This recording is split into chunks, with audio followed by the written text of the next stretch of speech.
If you're going to just choose to hold an ETF instead, you are taking single counterparty risk. As of right now, BlackRock is holding their Bitcoin for their ETF, all of it at Coinbase, which is a single custodian. And if something were to happen, if Coinbase were to go bankrupt, there's still an outstanding question of who that Bitcoin belongs to. It's not clear who the owner of the Bitcoin is because Bitcoin is a digital bearer asset. And so typically with bearer assets, the holder is the owner of the asset. So you can imagine that Coinbase might say it's their Bitcoin, BlackRock might say it's their Bitcoin, and these folks who own the ETF might end up become creditors in a bankruptcy case.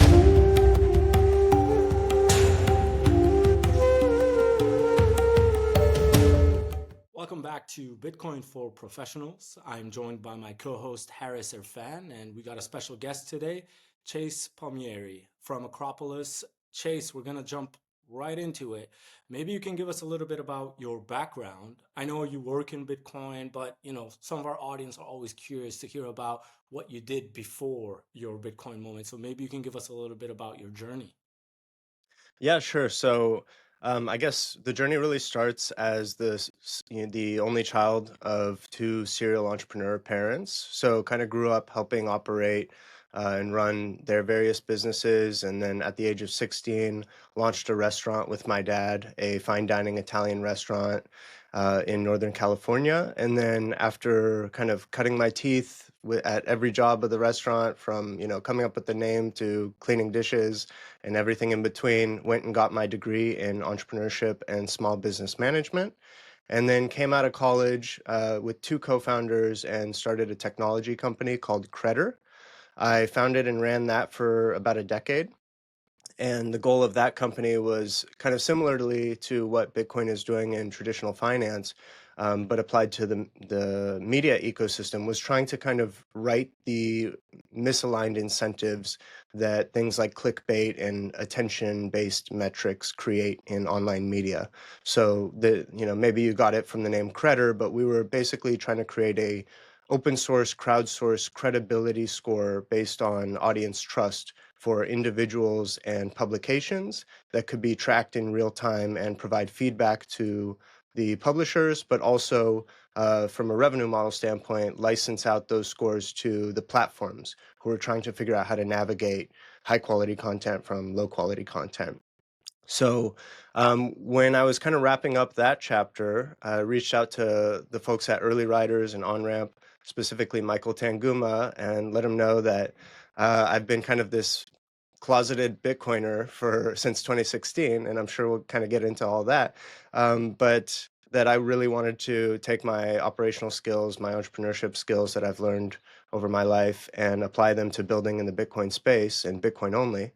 And luckily for me, Acropolis and Mason Carter, my co-founder at Acropolis, was in need of kind of somebody to fill the CEO role. And so the timing just worked out, and I've been in that seat since November of 2024.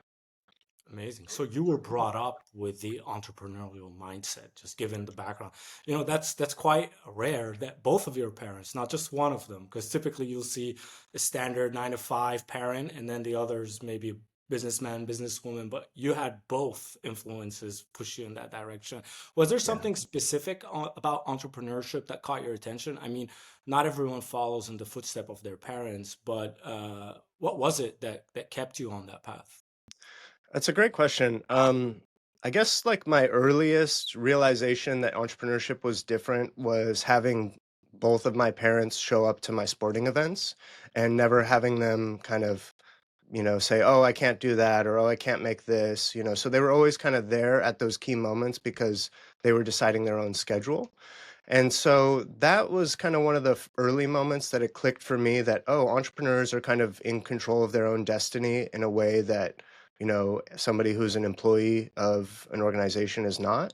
So that stuck out to me from a young age. And then, when you follow that train of thought and you kind of learn to become somebody who wants to live and die by your own sword. You see your parents live and die by their own sword, and you just decide from a young age that I'd rather be in control of my own destiny than, you know, slave away at an organization for a decade, trying to climb the corporate ladder just to get cut when there's a round of layoffs, and there's really nothing you can do about it. So I guess you could say that I was unhireable from a very young age. Wow, fascinating. Sadly, and I think Harris can relate, both of us were knee deep in the corporate ladder until, recently we decided to take a break from that. But that's amazing, and I love those kind of stories. When did you come across Bitcoin for the first time? So I'm not sure exactly where I came across it, but it was in 2015, 2016. I was just kind of finishing up in college, kind of having an easy last year at university and doing a lot of study kind of on the side to try to prepare myself for the career in this business that I was looking to create, and came across Bitcoin. Luckily for me, because of my background in business and my kind of studies in economics and finance and accounting, luckily for me, I first encountered Bitcoin not through Silk Road or maybe some of the other areas that you could touch the elephant, but from the 21 million meme. So I've understood from business and, like I said, just Econ 101. Well, if this really represents the first ever truly finite supply asset, and it really can be secured and moved digitally, then this thing is, especially because I'm only just hearing about it now, this thing has the adoption cycle ahead of it and absolute scarcity to make sure that the price runs to try to get holders of it to release it. And obviously, if you believe it's the scarcest asset in the world, then the people who are holding it are not going to want to let go of it. And so, therefore, price should run like crazy. So I first approached it from an investment standpoint, like, wow, this seems pretty obvious that it's kind of the next big appreciating asset. And from there, I really just dug in and did my homework to try to prove or disprove that the hard cap could be defended by the protocol, by mining, by the difficulty adjustment. So even though I'm not necessarily technical, I kind of forced myself in that direction when I first encountered Bitcoin, because to me, it was all about, is the 21 million hard cap defensible? If so, this thing is going to revolutionize finance. So is there a specific moment, aha moment, or orange pill moment that you realized that, Bitcoin is something genuinely special? Or is it a sort of gradual realization over time? There was the somewhat aha moment of, oh, really? 21 million? And then there was the proving to myself gradually through trying to disprove the thesis, really seeking out the naysayers that, you know what? No, none of these people who are speaking negatively on this asset have actually done the research. They don't actually know what they're talking about on how the protocol works. And so then it just became, gradual confidence building that this was built to last. That's very interesting. I mean, yeah, every person we ask about the Bitcoin aha moment, it's unless there was some form of extreme pain that forced them to find an alternative, it's similarly, the same story where they had to take this contrarian view where they had to prove that, everything was certain, the supply cap, all that kind of stuff. But that's fascinating. Thank you for sharing that. Let's move on to Acropolis. I mean, you're the CEO, co-founder of Acropolis. High level, Acropolis basically helps institutions manage Bitcoin on their balance sheet. Maybe you can break it down for us a little bit more. Maybe the reason behind the existence of Acropolis. Let's just start there. Yeah, so maybe something that I left out is in those earlier businesses of mine and my parents, we were early adopters of Bitcoin as a treasury reserve asset, but it was not easy to do. And, luckily they had me, somebody who was, had the business degree and had spent the 10,000 hours to understand the unique properties of Bitcoin to help them. But, implementing a Bitcoin treasury it is a challenge, especially because there are only so many Bitcoiners with a corporate finance background, and that's almost another level of scarcity in this space. So for me, I was that when I reached out to Michael Tanguma and the On Ramp and Early Riders team, that background I think was what actually helped land me the job. And so I was already aware of the difficulty in implementing a Bitcoin treasury. And so what Acropolis does is we've created this streamlined process, this repeatable implementation that we can take a client from a bakery to a listed NASDAQ company through. And that includes helping them get their secure custody through multi-institution custody, our recommended form of custody with no single counterparty risk, all the way through to helping them make their an appropriate initial allocation based on their cash flow and operational needs, all the way to helping with accretive debt or equity financing, if appropriate, if they want to pull forward future revenue to stack harder and faster at today's prices, and then through to things like investor relations, stakeholder engagement, employee Q&A. And there's some other aspects that we can get into, like employee incentive programs around Bitcoin as an alternative to stock options, and specialized tax and accounting treatment. But at a very high level, Acropolis is your outsourced Bitcoin treasury team, so that you don't need to bring that talent or try to find that talent and bring them in-house. You can simply go find some experts and let us help you grow your balance sheet side of the business so that you can actually get back to focusing on the P&L operating side of your business. Wow. You, I you mean, go that's ahead. a lot of stuff. Yeah, no, go ahead, Harris. I Yeah. just had to say, wow. Okay. You must get approached by companies who ask you to give them advice. But what about companies that aren't necessarily thinking about Bitcoin, and they're not necessarily focused on allocating a proportion of their reserves or their treasury position to Bitcoin instead of cash?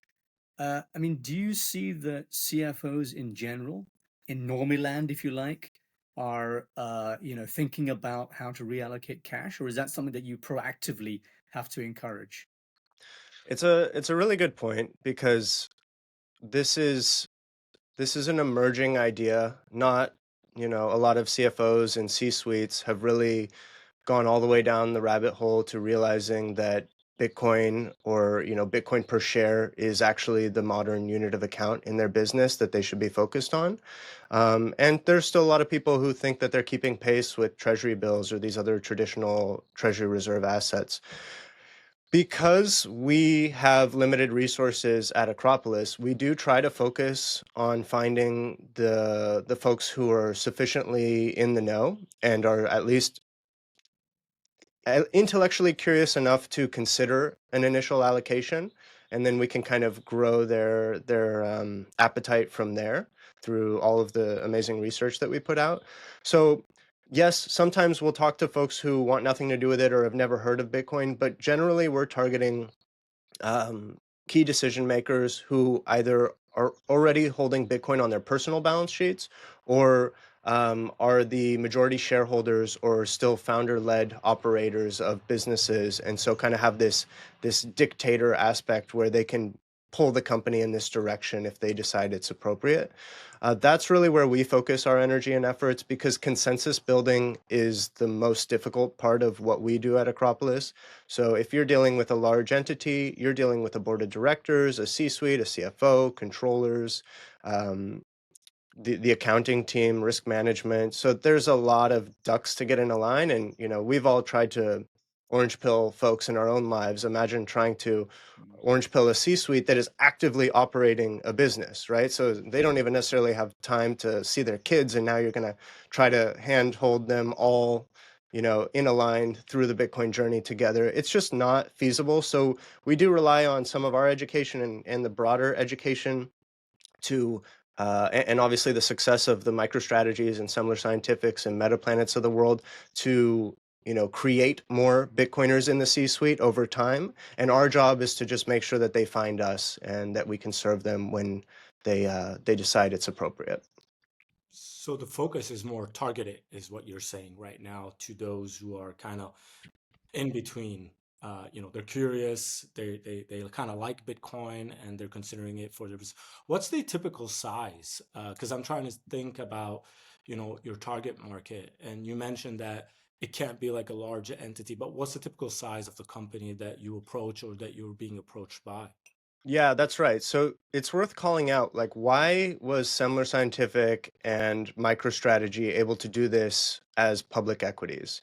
It's because they're still founder-led, majority shareholder owned. So where else do you see that in the market? Well, you typically see that with private companies, right? So that's our focus. If we come across a public equity that wants to run the Sailor playbook, for example, we'll be happy to assist them. But like you said, because of resources and just the ability for a company to act quickly once we've engaged them, we do focus on mid-market, large private companies. We're the ideal kind of matrix you could think of is a CEO who is the founder of the company, still majority shareholder, has a business that either has a lot of cash on hand, maybe even has stalling out growth and needs to kind of find a new way to create that second chapter for the business. Um, and ideally operating in a disruptive space. So whether technology forward or commodity type business, so that, either if it's technology forward, they understand the value of emerging disruptive technologies and how they need to lean in. And if it's a commodity type business, then they understand kind of the stock to flow and scarcity and supply issuance aspect of what makes Bitcoin valuable. So we're having a lot of success in those areas. And so from a size standpoint, I mean, technically, we will work with somebody with less than 5 million in assets on a retainer, but really, our model is geared towards folks who are able to quickly get to 5 million or more in Bitcoin under custody so that we can charge basis points on the custody and grow alongside them. Yeah, that's really interesting. Before I hand it over back to Harris, 2024 was extremely kind to Bitcoin with the ETF launch. This year, new accounting standards have been put in place. MicroStrategies on a roll, Semler Scientific. You have sovereign nations talking about Bitcoin. Uh, would you say the missing component to see more demand from your segment market is price appreciation right now? It seems like everyone's waiting for price to appreciate, and typically we've noticed that's a trigger. So I'd love to get your thoughts on that because you've been so knee deep into the space. Yeah, it's a good point. Obviously, number go up is the marketing team for Bitcoin.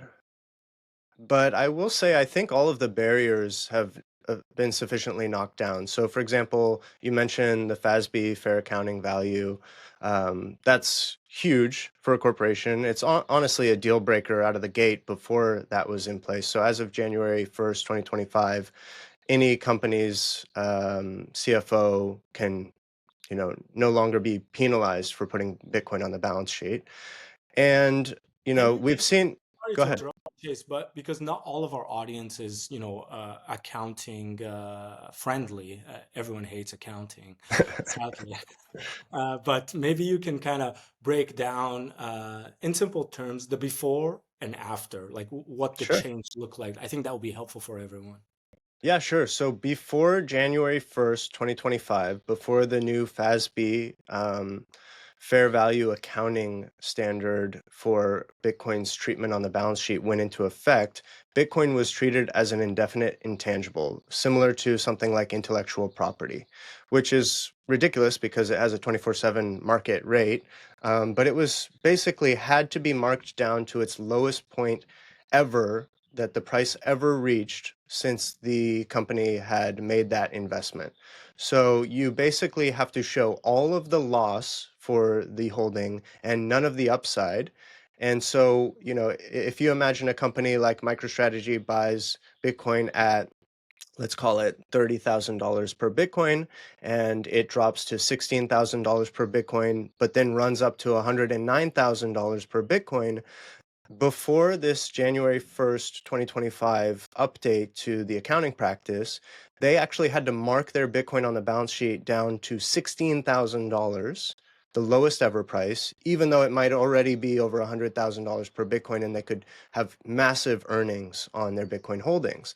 And so for the general public, especially with a public equity like MicroStrategy, there's a lot of folks who just quickly look at, um, Yahoo Finance and these other places where they can quickly get a glance at the financials of a business. And basically, this prior accounting treatment was penalizing companies who bought Bitcoin because Bitcoin's volatile. So it does go down, but we would all agree that the volatility is skewed to the upside.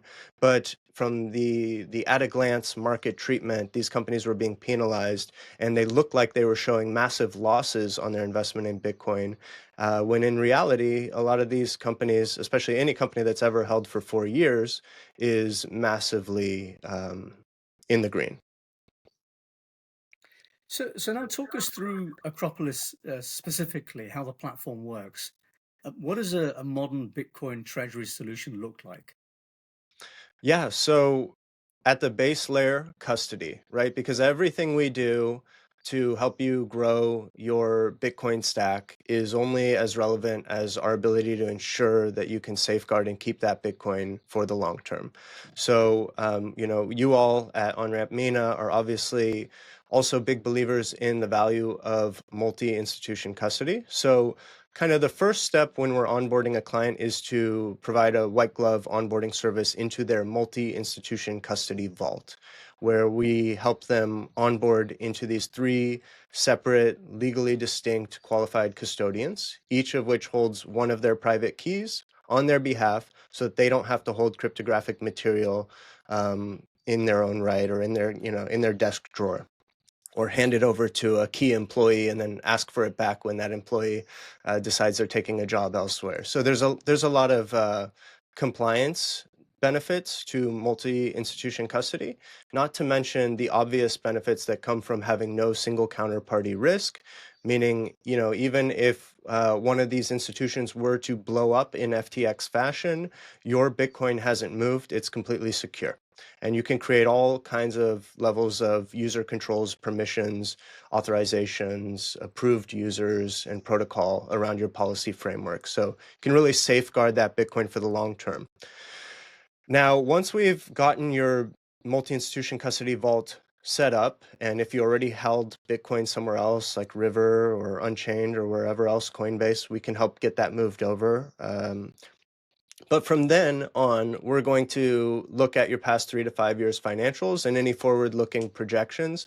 And our CIO, Glenn Cameron, he and the rest of our team here are going to really analyze those financials and come up with some models and recommended paths forward for an initial allocation and ongoing accumulation strategies that take into account the needs of the business. Because our goal is to maximize the Bitcoin on your balance sheet without ever negatively affecting or putting at risk the operating business. So yeah, once we have you in custody, it becomes a exercise in financial strategy and planning. And then from then on, once we've decided we know what the appropriate allocation strategy is going to look like, it becomes a kind of an investor relations and comms game from there. So then it becomes, okay, C-suite is aligned on the strategy. Before we execute on the strategy, and surprise your employees who have never heard of Bitcoin or don't know how it's different than XRP or Ether or anything else, we really need to communicate the value and the unique properties of Bitcoin and why this strategy makes sense and should actually, it will build resilience in the business, and it should build confidence and conviction in the equity shareholders of the business and the vendors and whoever else needs to be brought along on the strategy. So that's kind of the path that we'll take a client through. So just on the comfort side, on the sort of professional standards side, how do you get the boards of client companies comfortable with the service that you're providing from a, custody, liquidity, governance, audit point of view? How do you get them on board? Yeah, so it's a lot of work. There's an enormous amount of education that needs to be done to get a C-suite to recognize Bitcoin's value on the balance sheet first, but then to recognize how multi-institution custody is essentially the only way of holding Bitcoin that meets the compliance needs of a modern day corporation. So then it gets, then we have to get into the weeds of, what I'm sure you all talk about all the time about the multi-institution custody quorum, how you can have it, each key holder in a different jurisdiction, how you have these video verifications with two of the three entities. So we really have to take them step by step on the flow of funds and get them comfortable with that, get them familiar with each of the key holders, and get them to understand, okay, I still have access to this money at my fingertips through these dashboards, but nobody's going to come, cutting off my fingers to get them. Nobody's going to come after me for this Bitcoin because nobody within the organization actually is holding the cryptographic material. So it's more of a modern day banking relationship. So it's a multi-step process. That's why I say we prefer to deal with kind of the orange pill dictator at a private company who's majority shareholder and they already hold Bitcoin in a multi-sig way. And then it's really easy from there. Like those folks, we can turn around in a couple of weeks. But the longer board discussions, it often takes months. That was my question. I was going to ask, what's the turnaround to kind of get them comfortable enough to move into this? Quick follow-up question, also around that point. Uh, when you speak to these institutions or these benevolent dictators, as you are putting it, uh, because in finance, in the traditional asset management world, people are used to a financialized product. Like they would get exposure to a financial instrument like a bond or equity. But in this case, basically, they're holding spot Bitcoin. So how's that conversation? Because typically, in some areas, for example, a pension plan, they can't hold the underlying commodity. And that's one of the issues with getting them onboarded to Bitcoin, even though a lot of them want that. And it seems like we're turning a page. But that is one of the harder conversations because it's like, what do you mean holding spot? Am I going to buy spot gold bars and place them somewhere? So here, Bitcoin is digital, but it's still spot from a regulatory point of view. Do you have insights on that? I'm just curious to see how that Yeah. conversation is going. Yeah, so you can imagine some companies we talk to would say, why spot versus just buying BlackRock's IBIT ETF? There's a couple key reasons why. So one is, first off, an operating business cannot hold too much as a percentage of their overall treasury and balance sheet of securities, or they could be deemed as an investment fund. So there is a restriction to the level of all in that they can go with their balance sheet if they are to hold securities, and so spot Bitcoin is obviously a preferable alternative to that. The second is that if you're going to just choose to hold an ETF instead, you are taking single counterparty risk. As of right now, or at least from what we know, BlackRock is holding their Bitcoin for their ETF, all of it at Coinbase, which is a single custodian. Now, Coinbase itself might be using some kind of a multi-sig key arrangement on behalf of BlackRock there, but at the end of the day, it's a single counterparty. And if something were to happen, which, I'm not projecting that it is, but if Coinbase were to go bankrupt, there's still an outstanding question of who that Bitcoin belongs to. We have not really tried the bankruptcy, um, legislation when it comes to these types of situations yet. It's not clear who the owner of the Bitcoin is because Bitcoin is a digital bearer asset. And so typically with bearer assets, the holder is the owner of the asset. So you can imagine that Coinbase might say it's their Bitcoin, BlackRock might say it's their Bitcoin, and these folks who own the ETF might end up become creditors in a bankruptcy case and lose access to their Bitcoin for a long period of time, or maybe get paid out the dollar price in the future, like what we've seen with some of these other bankruptcy cases, where they're getting the dollar value at the moment of bankruptcy, but if it took 5 years for them to get their reward and Bitcoin's appreciated 5 years, well, they've missed out on 5 years of upside as their Bitcoin's been locked up. And not to mention the fact that when your Bitcoin's locked up, you can't do things like borrow against it for liquidity for whatever your needs are operationally or in your family life. So we encourage businesses to get comfortable owning spot Bitcoin. in the same way that it took companies a while to get comfortable with the idea of having a website. At first, a lot of companies thought, I don't need to have a website.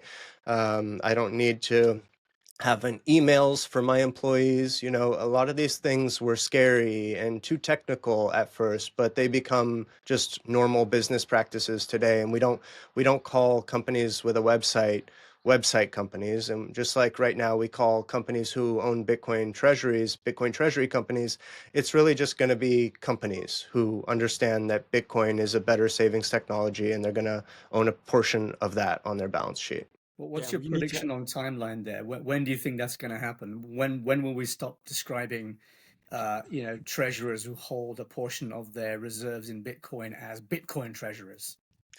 Yeah, I think because there's still a lot of marketing benefit to calling yourself a Bitcoin treasury company, it won't be, it's less an issue of when is adoption big, so much as when am I no longer getting a benefit, a boost in PR for announcing this strategy. Mhm. So I think that that kind of Bitcoin treasury steam is already wearing off a little bit. There can only be so many first adopters of the Bitcoin treasury strategy until folks kind of quickly, it becomes more of a 24-hour news cycle. Like, oh, who so and so adopted Bitcoin treasury? Oh, cool. The next day somebody else does it and you're already on to the next company, and you've kind of forgotten to give all that new brand value to that organization that embraced a Bitcoin treasury. So I think the marketing aspect of it is starting to wear off already. So I would say within 4 years, um, it's probably something that companies will do and not even really make a stink about anymore. It might just be a quick press release and nothing more, no like podcast circuit around it. I need to go back real fast. We know two things for certain about your comments around Coinbase specifically. One, we know that Coinbase holds around 80% of all the ETF, if not more, all the ETF Bitcoins under their custody platform. In other words, there's a huge honeypot there. And if something breaks, it could be catastrophic. Second, we know also for a fact, and this reinforces your comment about, we haven't experienced bankruptcy yet. And literally in the disclaimers in the ETF filings, at the bottom and at the end, you'll notice a statement there that in the event of bankruptcy, uh, you know, so-called asset owners, so-called ETF investors, may become unsecured creditors, meaning, Right. the Bitcoin is no longer theirs because they go through the bankruptcy proceedings, like you said. So those are two facts, and people can do whatever they wish with them, but that's just the reality. That's literally written in that document, Yeah. and we'll bring it up just so that everyone can see it. We're not Yeah. just, yeah. So Well, what you mentioned, yeah. that's the clause that I was referring to. Yeah, in the Yes. IBIT ETF. So I was specifically referring to that. And I think it's worth mentioning that as we see nation state adoption, nation state recognition that this makes sense as a strategic asset, you are opening up this honeypot scenario up to more than just your traditional, you know, black hat, white hat hackers. You're now opening up this threat to nation state attackers. And who knows, maybe even nation states will attack their own exchanges within their own countries if they decide that the asset is valuable enough. We've certainly seen things like 6102 in the United States. And so if a government decides that they don't own enough Bitcoin, they're not positioned well for the next, century of global economic warfare or, savings technology. I can see a lot of state actors with a lot more resources and potentially even individuals who work in these companies as spies. There's a lot of this type of activity historically in corporate finance and big tech.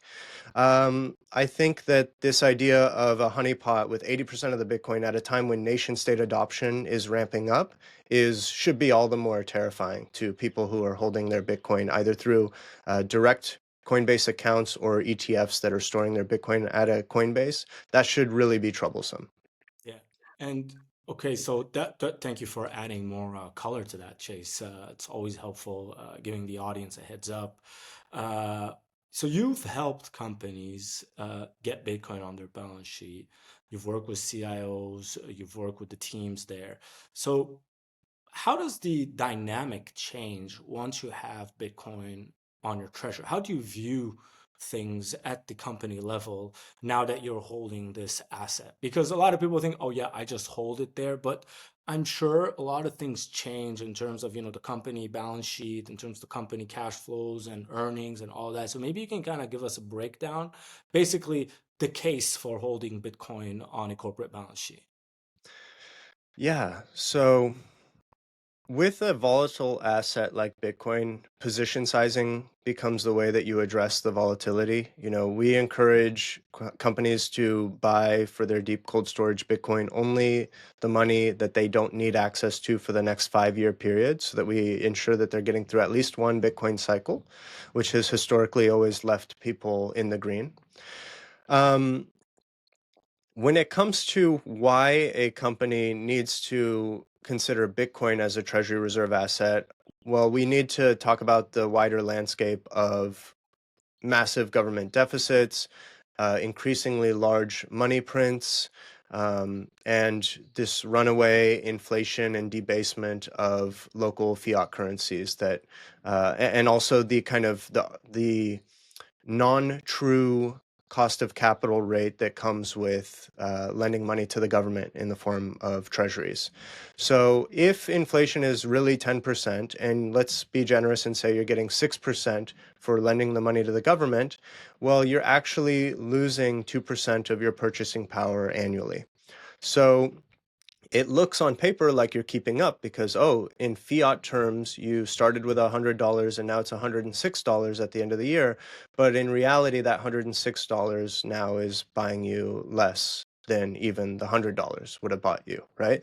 So it's luckily, I guess one of the positives of the COVID era money print, where we saw just enormous trillions of dollars of liquidity flowing into capital markets, is that it was so big and so fast and so blatantly obvious that from individuals all the way to corporations kind of woke up for the first time that, oh, you know what, inflation can even happen in the United States. Um, and so these companies, they're starting to look for assets, and this is actually the story of MicroStrategy itself, right? They went around looking around saying, okay, I am taking the first step. I'm acknowledging that inflation is real and that it's probably higher than the stated rate that the government is telling me through things like CPI. And so what can I hold that will keep pace with inflation? And when you look at the S&P 500, it really historically seems to just keep track with inflation. And so what you want to own is scarce assets, hard assets, meaning hard to create more of that asset. And there's nothing harder and scarcer in the world than Bitcoin today. And the fact that you can own this as it's still emerging into a store of value, meaning you're catching it early on in its adoption cycle, not late, like 10,000 years of gold's adoption cycle, then that actually adds further appreciation opportunity to that investment. So that's the case for Bitcoin as a modern treasury asset, also because it is, it can't be tariffed. It has no CEO, no marketing team. You're not gonna find out that the management team failed to operate against the product roadmap. So there's all of these other aspects that come with it being a global decentralized asset. You have a 24/7 liquidity in the asset that you don't have with anything else. You can't even get cash out of your bank account on a weekend or a bank holiday, right? So you really have the perfect mix of properties for a modern treasury reserve asset.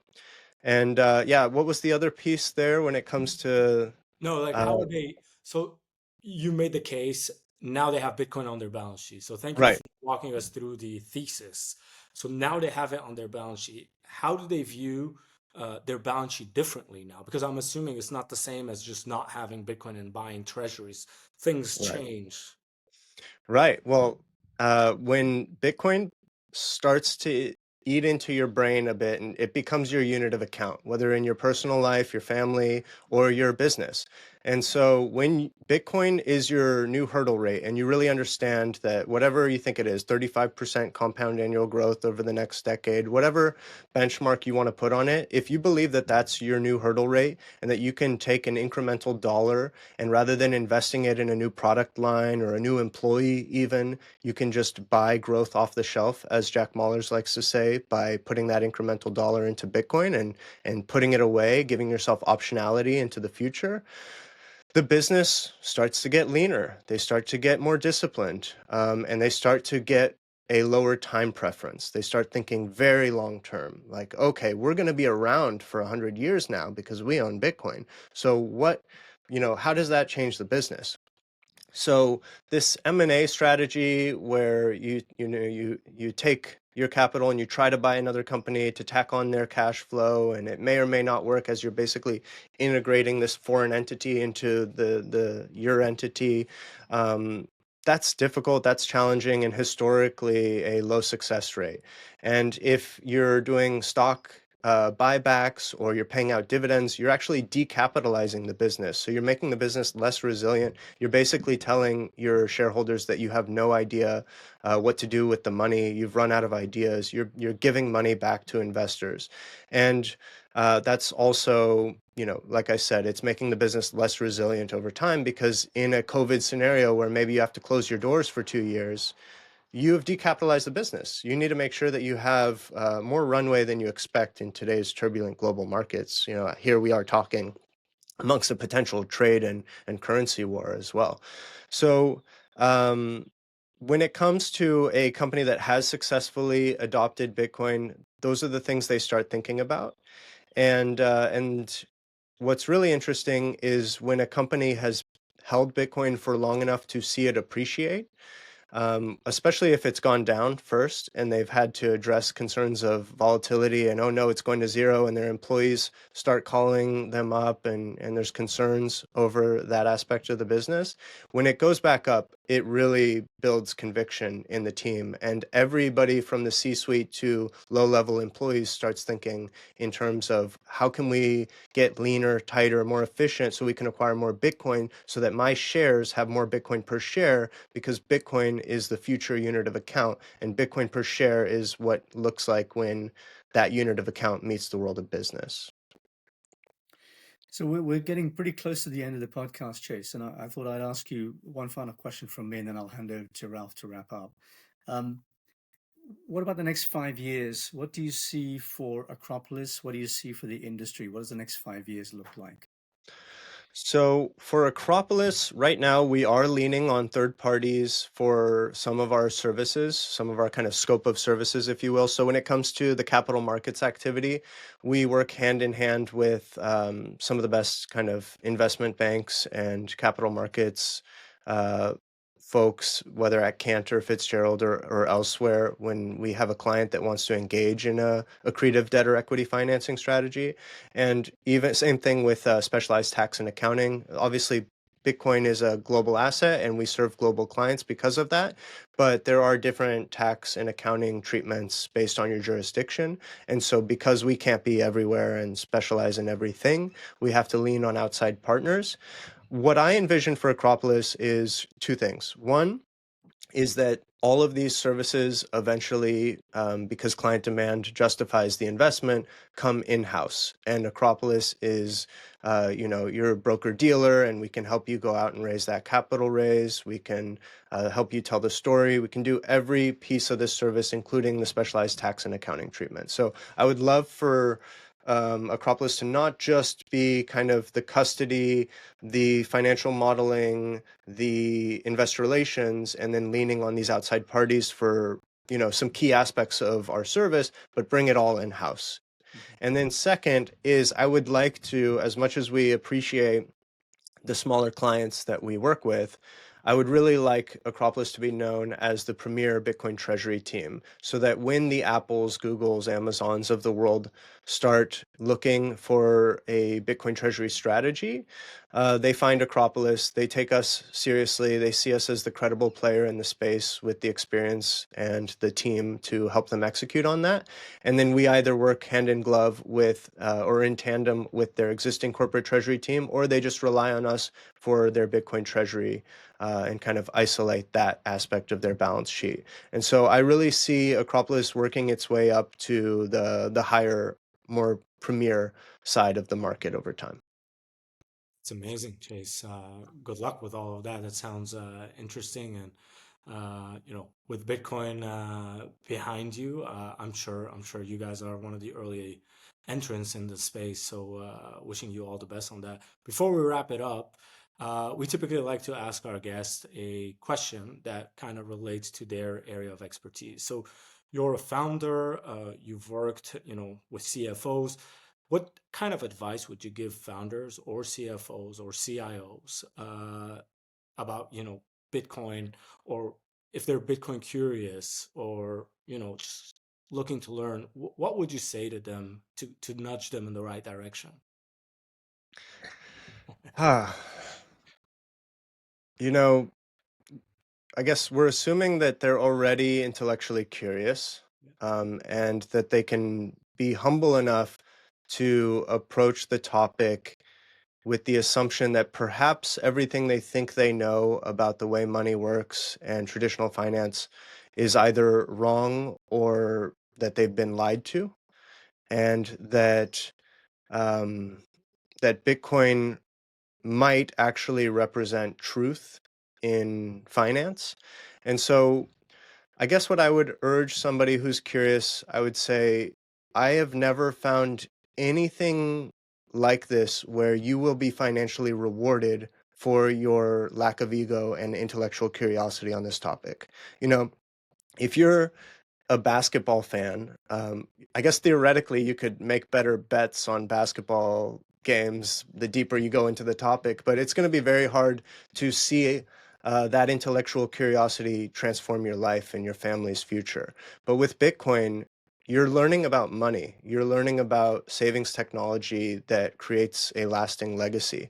I would love for Acropolis to be known in the future as like, oh, Acropolis clients never die, because Acropolis helps them build their foundation on Bitcoin, and Bitcoin will never die. And we make sure that they have the appropriate asset allocation, that it's not going to disrupt their business. So Acropolis clients never die. And I feel the same way about Bitcoiners to a degree. Your Bitcoin legacy never dies. Your family never dies. Your family should never go hungry ever again if you use your intellectual curiosity and remove your ego of what you think you already know, and you just do the work. And it might take 10,000 hours, but it is the most fun and engaging 10,000 hours you've ever spent. Oh, I totally agree. That was amazing. That was beautiful. Thank you, Chase. Chase, where can people find you? Where can they learn about Acropolis? We'll make sure to put it all in the description, but I'll give you a few seconds to plug yourself here. Great, thank you. Yeah, so if you want to book a free consultation with Acropolis to see if what we're doing makes sense with your business, you can go to acropolistreasury.com/book, or just go to the website. You'll see the button to book a consultation there. To find me, you can find me on Twitter at Chase Palmieri, just my first and last name, all connected. Or you can feel free to email me directly, chase@acropolistreasury.com. So yeah, if you're a business looking to learn more, or maybe one thing we didn't talk about is how you can, an internal champion can almost de-risk, proposing this strategy to the board by saying, hey, these Acropolis guys, they'll come and talk to us and they'll give us a presentation. Bitcoin sounds pretty interesting. You don't have to take that career risk and try to fight this battle internally on your own. You can just tap Acropolis. We'll come and provide that air cover as a service, and we'll work with you behind the scenes to do our best to try to get the board aligned. So yeah, please reach out. Happy to work with your business and make sure that Acropolis clients never die. Amazing. Thank you so much for joining the show, Chase. Thank you. Thank you. Thank you both.